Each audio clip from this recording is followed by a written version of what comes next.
దేవునికి మహిమ కలుగును గాక. మీ అందరికీ శుభములు, వందనాలు తెలియజేస్తున్నా. ఈరోజు దేవుని యొక్క వాక్యం ఆదికాండం 4వ అధ్యాయం 17వ వచనం. కయీను తన భార్యను కూడినప్పుడు ఆమె గర్భవతి హానోకును కనెను. అప్పుడు అతడు ఒక ఊరు కట్టించి ఆ ఊరికి తన కుమారుని పేరు పెట్టి హానోకను పేరు పెట్టెను.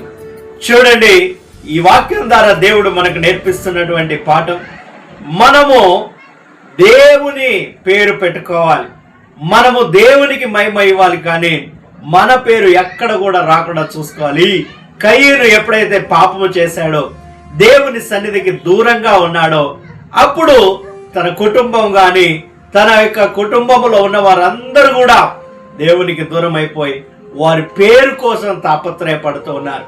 ఇదిగో మా పేరు గొప్ప కావాలి.